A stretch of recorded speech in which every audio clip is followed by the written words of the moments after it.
Well, good evening and welcome to the Board of Education work session for Greeley Evans School District 6. We're running a little bit late, actually almost an hour and a half late today. That's 5:25 and the meeting will now come to order. Ms. Lemon, will you call the roll for us, please? Director Azari. Present. Director Bentley. Present. Director Campos-Spitzy. Present. Director Mash. Present. Director Matthews. Present. Director Norwood. Present. Director Sullivan. Present. All board members present. Thank you, Ms. Lemon. First on our agenda is the calendar review and community engagement. And so you have a calendar in front of you. You will see that there is nothing after today in December. And so the next thing, though, before we get together again, there is a school visit to Centennial on January 9th.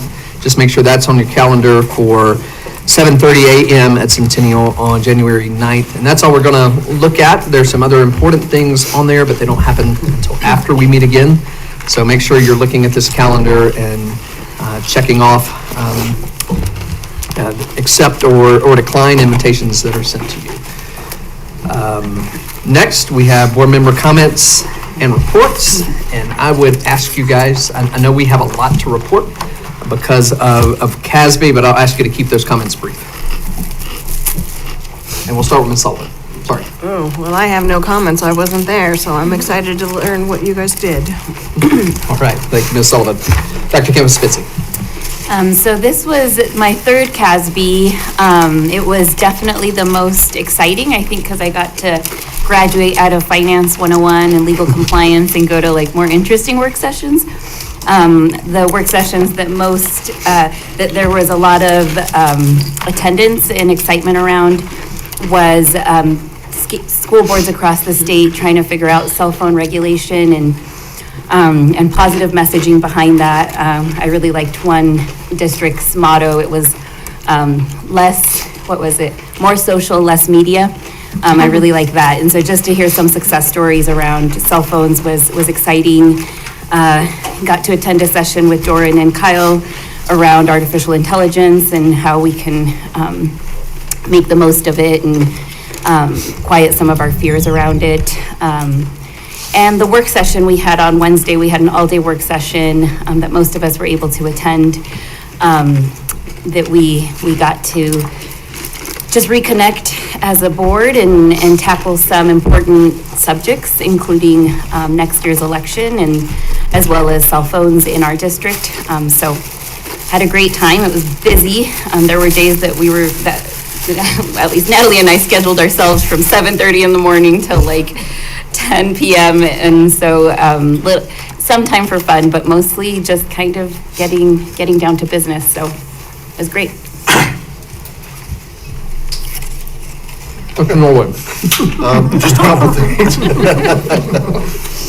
Did get an opportunity to go to the Marine Corps Ball, which I enjoy every year. We did get a chance to go to Franklin, where they built speakers, and I did find out that I am not smarter than an 8th grader. And I did enjoy CASB as well, too. There were great courses. Got a chance to go to talk to a lot of the vendors, caught up with some friends, and the last night I was there, I did get a chance to catch up with one of my former students who is a chief meteorologist at one of the TV stations. Mr. Bentley. Yeah, about the same. Only thing outside of CASB that I got to attend was on 11/21. I joined. I haven't been all summer. I've been slacking a little bit just with my busy schedule, but Centennial BOCES had their monthly meeting. We just I give an update of the district at my discretion. They don't require anything from us, but I was able to share with them.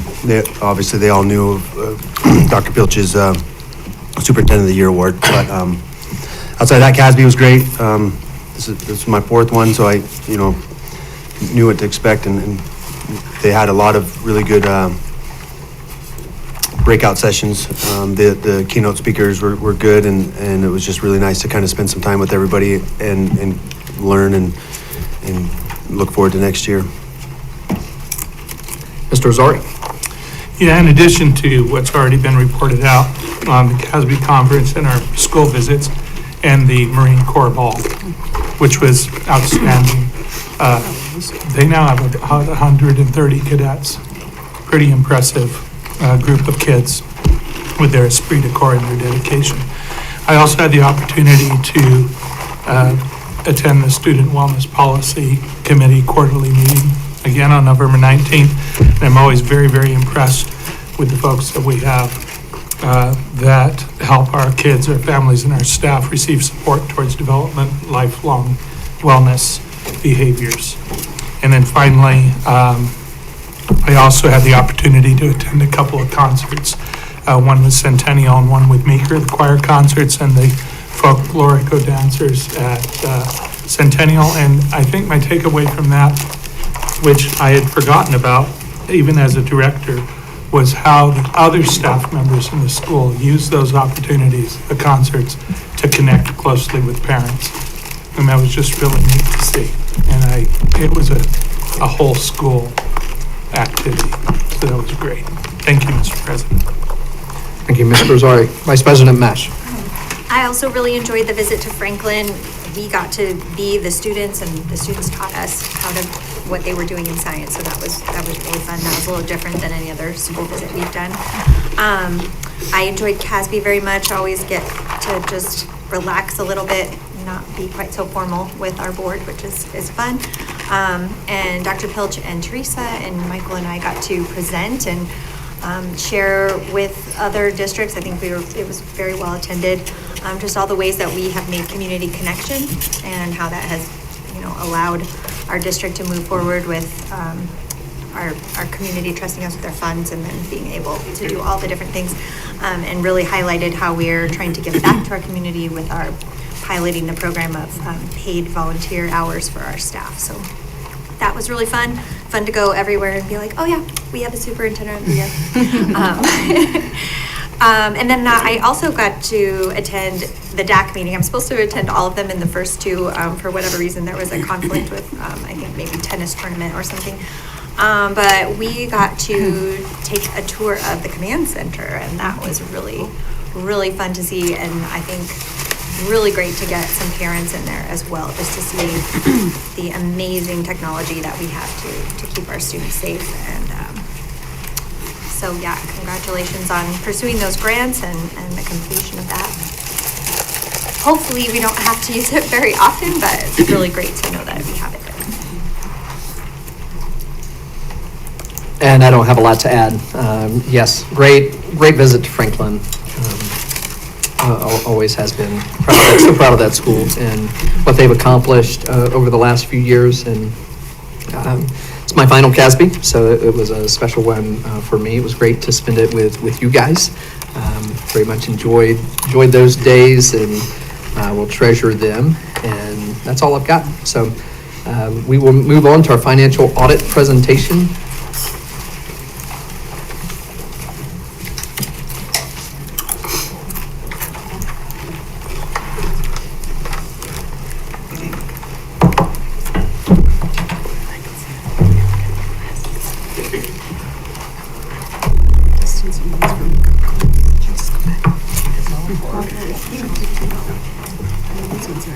So thank you, President Matthews. I am super excited that we have John Paul here again. You might remember him from this time last year. But he and his team have been busy working on our audit, and it's all wrapped up. I'd also like to just take this opportunity to thank Mandy, because this is really her labor of love. And she spends months and months and months of her life on this. And also the finance team. Everyone has worked really hard to make this happen this year, and I feel like we have a fantastic result to present to you. So with that, I'll turn it over to you. All right, great, thank you. So again, my name is John Paul Lechapelle with Clifton Larson Allen, or CLA. I'm happy to be able to present this year's financial statement and single audit results. You're making me all a little jealous. I might be needing to get a hamburger or a cheeseburger on the way home, but I'll be able to wait. Brief agenda, and would be happy to, I'll plan to be brief on things, but would be happy to spend any more time if there's something that makes sense to discuss in more detail. But otherwise, fortunately, we'll be able to be pretty brief.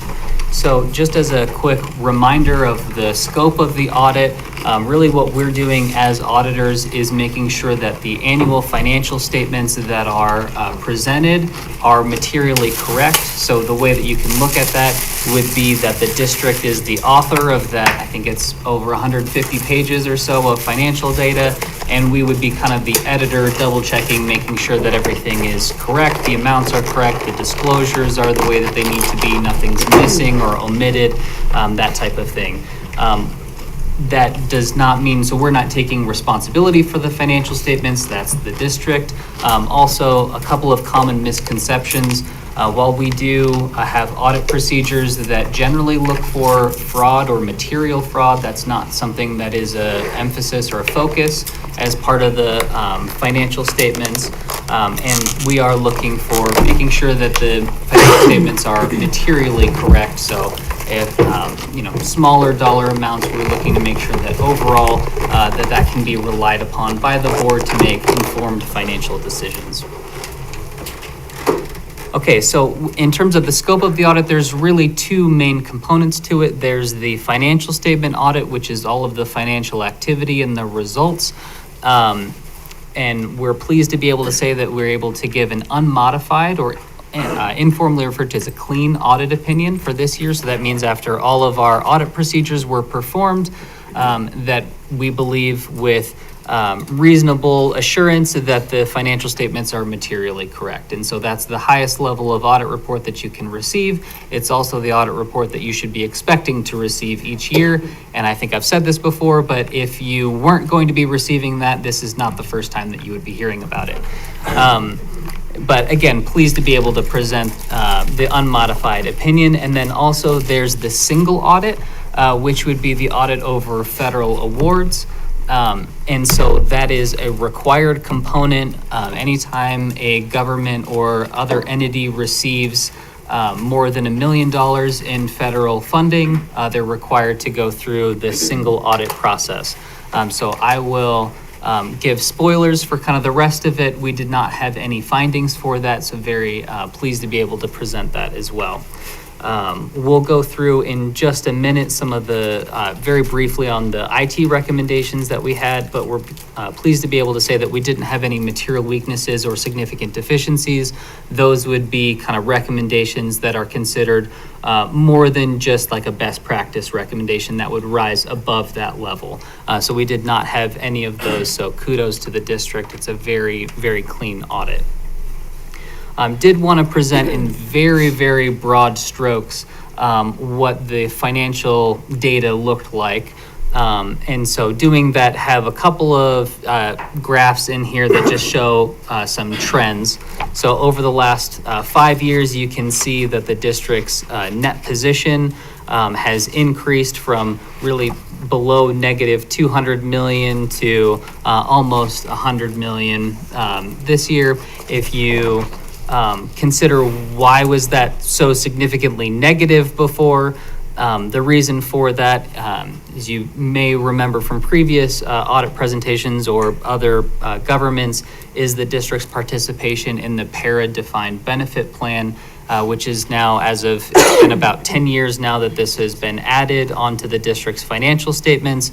And so that liability is very significant and really weighs down the rest of the overall financial position of the district. You can see over the last 5 years, it's been a little bit up and down, but relatively stable. If you include the previous couple of years prior to this, these all look very small because it ballooned for a couple of years. Overall, still a very significant liability that's presented. So that 350 million that you see for fiscal year 24, obviously that would, even back in fiscal year 20, that would kind of that the reason it's negative is because of that net pension liability. Also included is what's referred to as OPEB, or other post-employment benefits. Para has a healthcare subsidy that's included to retirees. It's a small component of the overall benefits that para provides, but under accounting standards, that's required to be presented separately. You can see this was less than 10 million, so compared to the pension liability, it's very small, but did want to point that out because otherwise it's not something that you would be seeing or generally talking about on a recurring basis. So just knowing that when you see that listed throughout the financial statements, that's what that relates to. So looking at the general fund and fund balance, so those previous slides were on what we refer to as the full accrual basis. That includes long-term items such as the capital assets of the school district as well as the pension liabilities. It includes your bonds, things that don't need to be paid right away. You wouldn't budget for them. They're really those long-term items. This information is all more really what you'd be budgeting for and what you have available to budget into the upcoming year. And so if you look at the trend for the general fund, you can see that the general fund continues to be in a stronger financial position each year over the last 6 years. And you'll see the reason I used 6 years in another slide. But you can see that that has been trending up. Obviously, there's more to the story than just an increase in fund balance. The school district doesn't exist to make a profit. It's not like a business. The point is the quality of education, and that also includes the upkeep of the school buildings, other things that wouldn't be presented just directly within the amounts in the ending financials of on this more budgetary basis.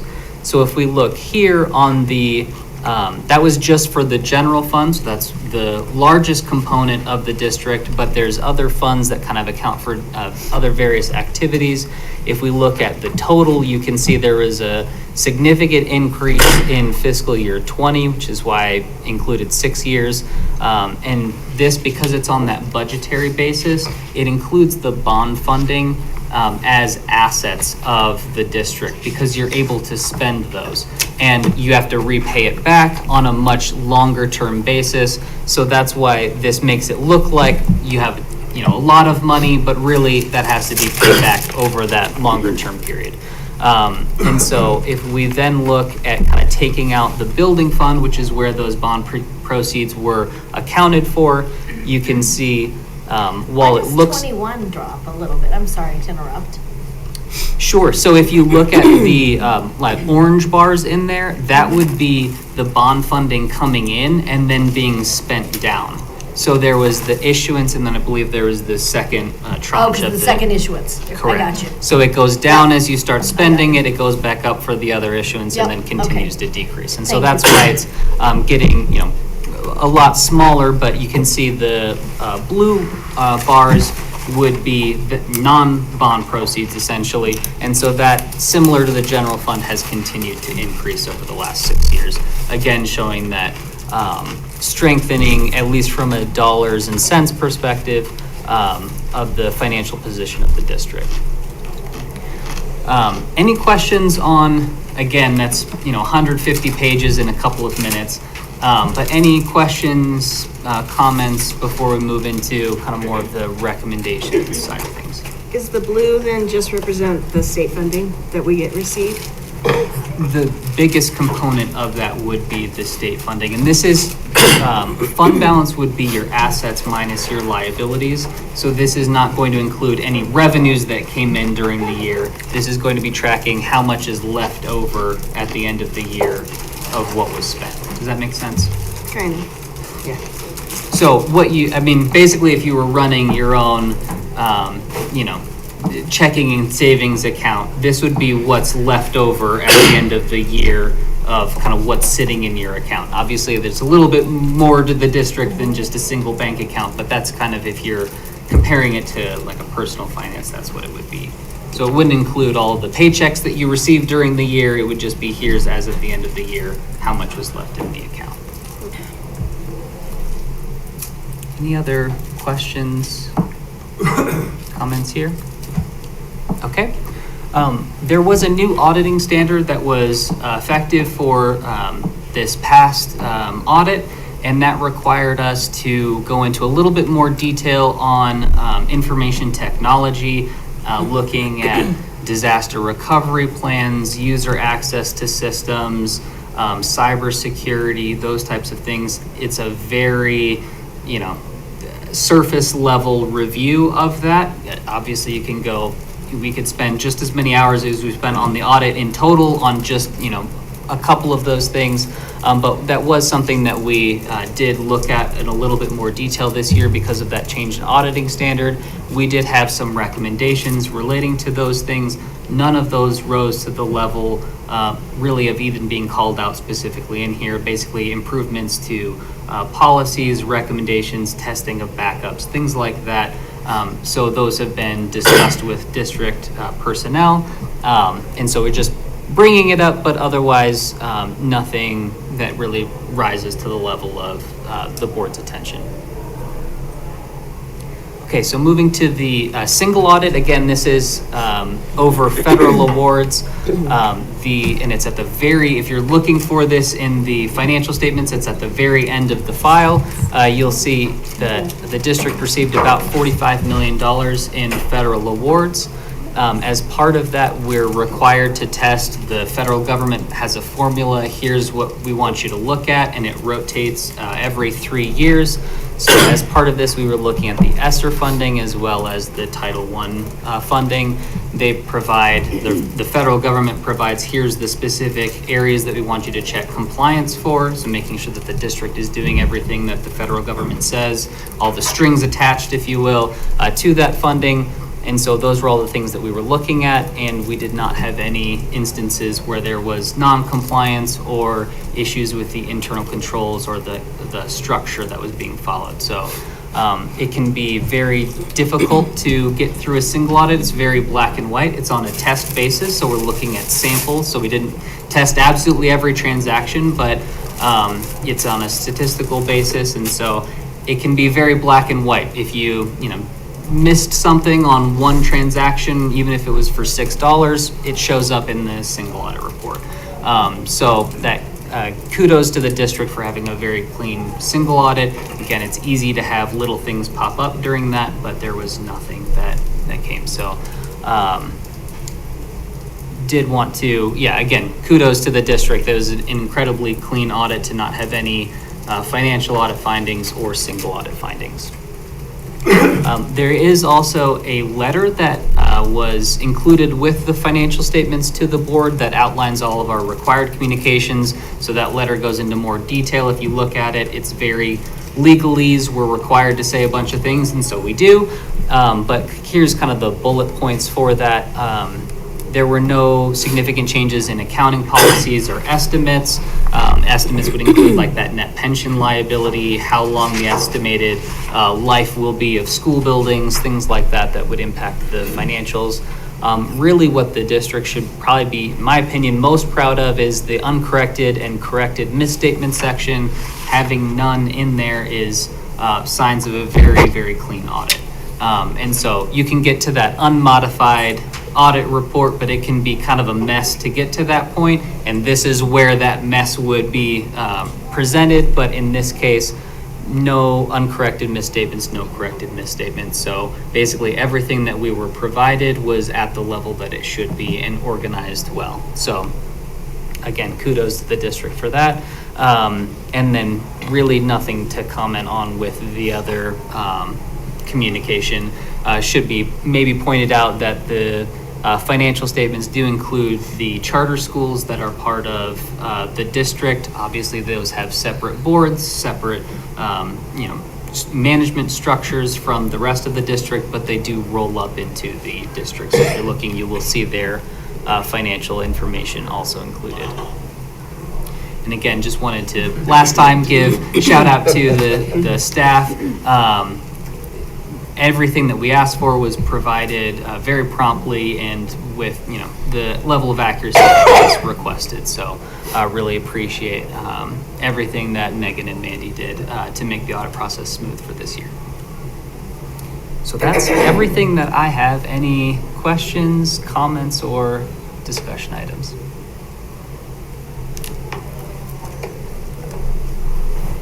Any questions, guys? I know it's pretty straightforward, and I think everybody now has seen this at least twice, and so we're always thrilled to get a clean audit, and very thankful for the financial team that we have, and so. Like you said, we expect it because we know they're fantastic and we've had it every year, so, yeah. I know it's easy to hear the same thing, but this is not how all of the audit presentations go. So you might have heard it a couple times, but it's very good report. So Thank you all. Thank John Paul for coming over to Greeley. Absolutely. Appreciate it. Thank you, Mandy, great work, Megan, thank you.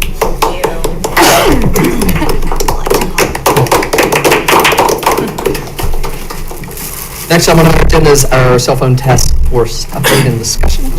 So, not sure who's coming. Looks like Anthony Mr. and I are gonna Mr. Azari. do this. Sorry, not Mr. Osmus. I'll take that as a Okay. I'll take that as a compliment. Can we just have a moment? I think we just had a moment. They had a moment. So,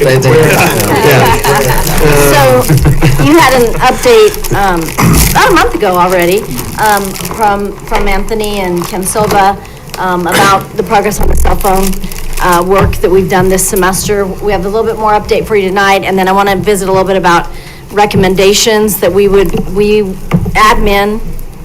put in place to recommend to you all. And then I know you all probably want to share a little bit more about what you learned at CASB. And I think to close out, I do want to get a sense of what is it that you all would be looking for to know that progress is being made, that what is the outcome that would show our cell phone practices are working and are getting the results that we'd be hoping for. So with that, I'll let Mr. Osmus start, and then I'll jump in. Thank you very much. Thank you for the chance just to work with you again. And it sounds like you did have some great conversation down at Casby. I'm sorry that I missed that, and I'm anxious to hear, excited to hear about what you are coming up with as a result of that. And so just a reminder where we've been. And so we know cell phones have been increasing conversation topic across the country. And so that prompted us to dive into our own policy, and then specifically in our own policy down here where it says that cell phones or PT, that are personal technology devices, must be regulated. And so that was our language that we landed on. And so we created practice in response to that policy, whereas our K through 8 schools, our practice was that cell phones are not permitted during the day. We do use cell phones before school, allow kids to come to school, so before school, after school, they can use cell phones, but they're just not in practice throughout the course of the day, and that's K through 8. In our high schools, cell phones are not permitted during class, so not to be out to interfere with instructional time during class. They can be used before school, after school, at lunch, and off blocks. And then also approved exceptions is where we left this, and only because when we listened to our parents and our students and our admin prior to the school year, that for medical reasons, you might have a student that uses a phone, which is sometimes found in a 504. And then also as you know, we have a lot of students that use phones for translation purposes, using their cell phone to download an app to help with translation. We do have a number of students, especially that are non-English speaking students, who are finding a use for cell phones. And so those are the approved exceptions that you might see in a class. With this practice, we were looking to significantly reduce the use of devices in the classroom for both student engagement and for well-being. And inside of this, looking for just some consistent practice with this, and then also a very strong K-12 implementation. So this is something different than we've ever had in our district. And so to move a whole system, a K-12 system with 23,000 students, or at least 18,000 students in this situation. And then with our key goal to protect instructional time and reduce the reliance of cell phones or use of cell phones in the classroom. So we met with our cell phone task force again this week for a mid-year update. Our cell phone task force made the following recommendations: that we enforce existing policies and procedures, implement more consistently. We did a conversation. They said don't spend money on cell phones. We have other needs, specifically around paras and IEPs. And so some of those uses. Increase education to parents and students on proper phone use. They do like that thought of reaching out to the community for both our students in school and then out of school with our parents. And then support progressive consequences such as pouches for habitual users. Many of the parents that were on our committee were not in favor of suspensions unless you have those habitual users. Met with the administration after break, had a great conversation with them, and their recommendation was to enforce existing policies and procedures, be more consistent, include taking devices. I know working with our legal team, that's a little fuzzy, like when do we do that? So we would need some additional training on when to use it, what language to use, and what that looks like. Inside of this, support progressive consequences such as pouches or lockers for habitual users, and then also work with community leaders and health providers on a community-wide campaign. So what are the side effects of cell phones, and being able to work with our community to be able to understand the why behind all of this, and then increase, again, education to our parents and our students.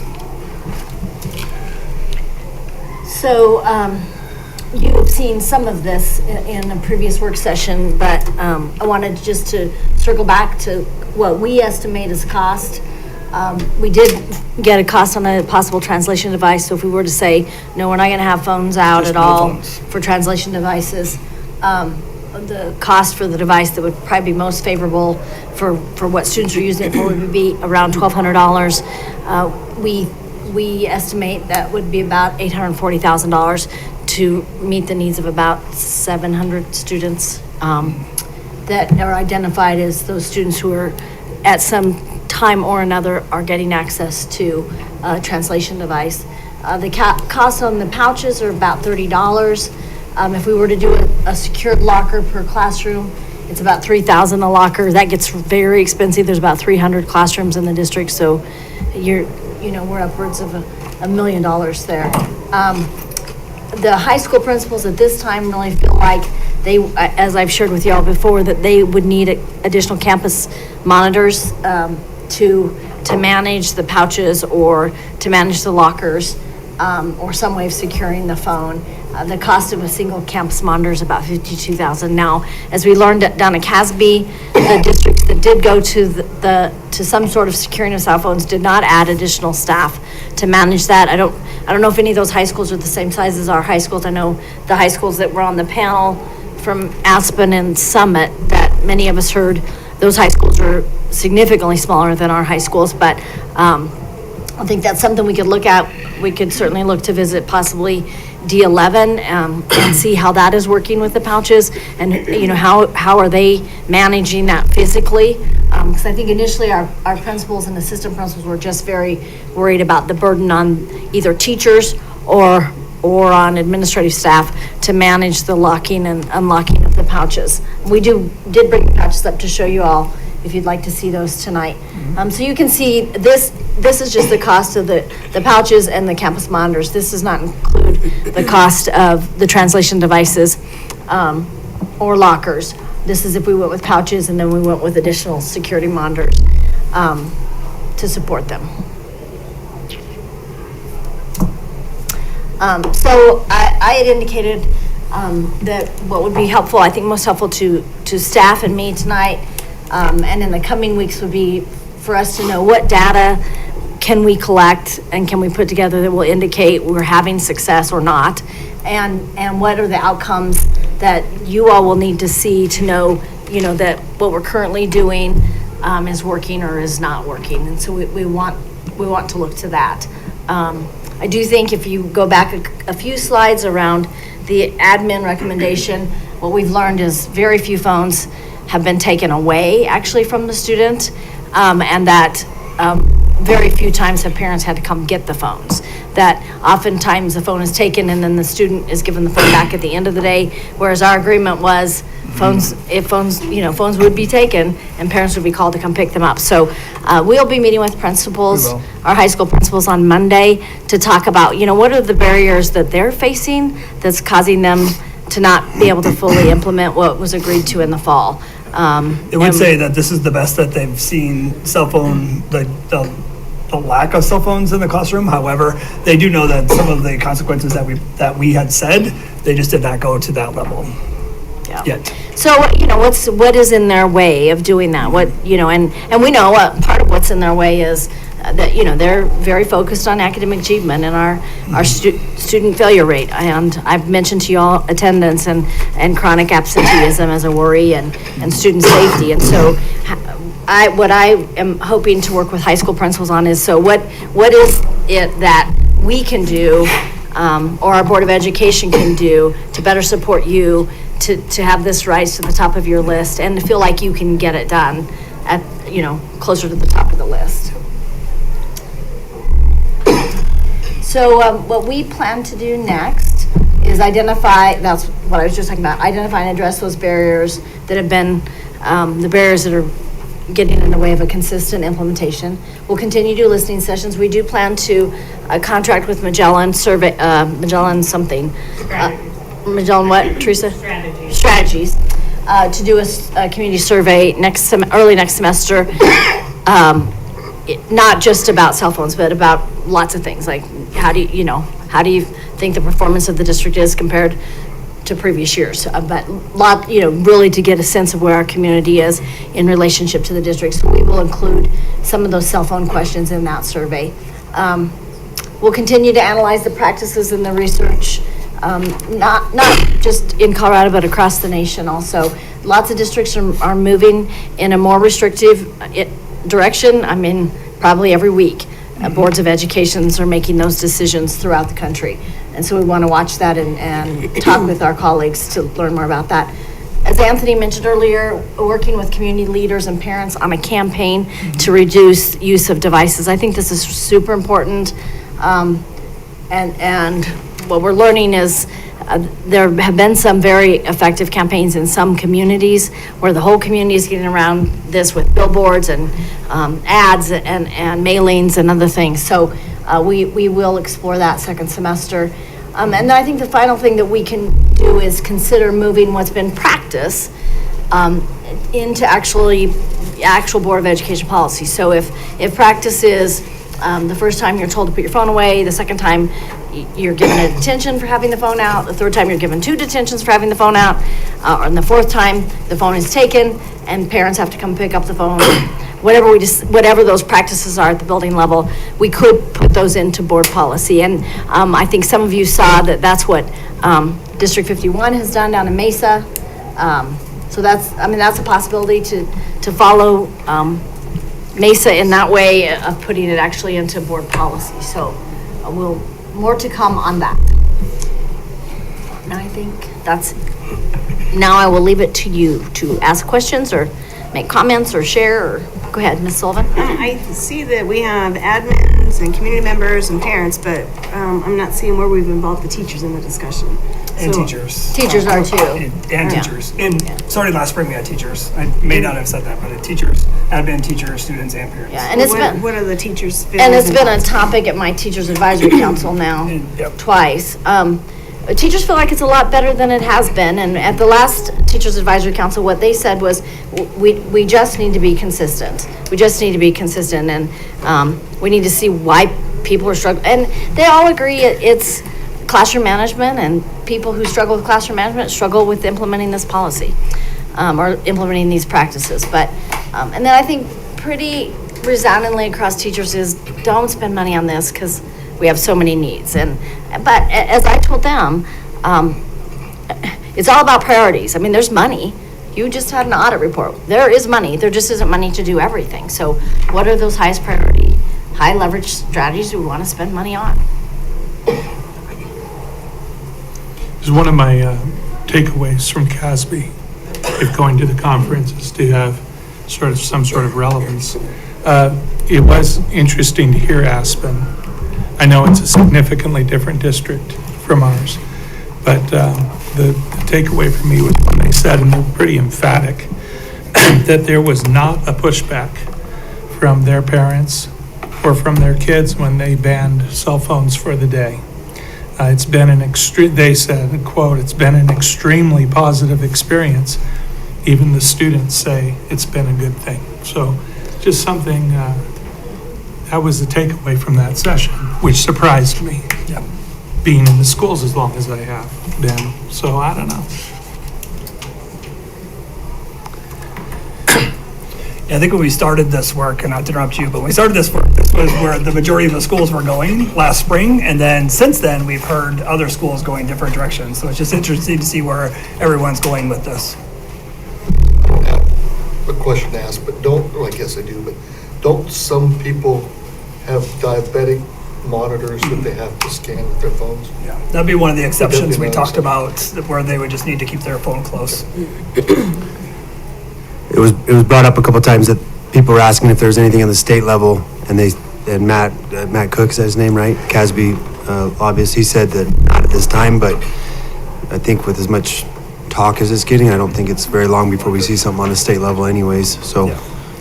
Yeah, some other folks said Yeah. that they had heard there was talk, Yeah. so. Yeah, as far as districts in Colorado to look at, besides Aspen and Summit and 51 and 11, Jeffco, they said some of their schools had yonder pouches. So they were letting it be more site-based, but it does sound like some large high schools in Jeffco are also doing that. And as far as metrics, I think that's a really hard question. Because it's a question of trusting the metrics. So I know Jeffco, the metrics they're following in Infinite Campus, they were tracking cell phone infractions and tracking time spent on the management of this practice of the stricter cell phone regulations. I would think teachers would be the most reliable source. Obviously, the teachers who are the ones having trouble implementing the policy might not self-report accurately. But I would hope that we could get, if all teachers were being surveyed, we could get a more clear picture. I wouldn't necessarily trust student feedback because I think across the board, students do not want us to take, while they will acknowledge that social media is bad for them, they're addicted to their cell phones and they don't want us to take them away. But yeah, for how to figure out, whether we're getting the results we want, it is a tricky question. And then I love the idea of making it a bigger public health campaign. Colorado District 51 is doing that, and like Deirdre mentioned, have billboards in town encouraging parents to wait till 16 or commit to 16, wait till 8th. Campaigns like that, and even for younger kids, telling parents to stop scrolling and play with your kid. So I have a public health degree, so that makes me really excited to make this a cultural change, not just in our schools, but in our community.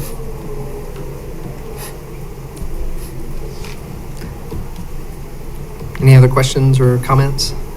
I was really encouraged, Casby, Anthony, just how possible it seemed, and trust you guys to figure out the best way to make it happen. But I think that would be something I would want to communicate to our administrators. I think sometimes we feel like, oh no, we're swimming so much against the current. It'll never really happen. And we heard from people saying, yeah, it's happening. It can be done. And so have a lot of faith that you guys can continue to build on the success we've made this semester into this next semester and into the next year. So, any other questions? All right. Thank you. Thank you. And we're debriefing the work session, and we're not far off time. So let's do that quickly, and we'll be on to our business meeting. Start this way, Mr. Azari. Thanks again, Anthony, for your work on this and the cell phone task force. It's great. And thanks again to Megan and Mandy. I'm going to use the words. It's great that we have an unmodified opinion of our audit with no material weaknesses. So that's awesome. There you go. Yeah, kind of same thing. One thing I want to add to the financial department is we hear praises from basically every employee that we run into in the district of how great the financial department is. So just so you guys know, your coworkers are saying good things about you behind your backs. Also, thanks, Anthony. This has somehow become in a relatively short time a hot button topic, and not on our level, it's statewide or countrywide. So thank you guys for looking into this, and know that it holds a great deal of importance to a lot of us on the board. So we're excited to work forward with you guys on this. Mr. Norwood. Don't have a lot to add, but thanks to Megan and Andy for all the financial work, doing a great job there. And it's not easy. Cell phones, technology, taking over the world. But thank you for the work you guys are doing as well. Dr. Campos-Spitzy. Also, not a lot to add, except I've been on the board. This is coming into my third year, and I've gotten used to the clean audits, and so I think it was really nice for him to point out that that is not always the case, that this is not the norm. We are out of the norm, and your team is, we have your team to thank for that. And then Anthony, thank you for continuing to work on this.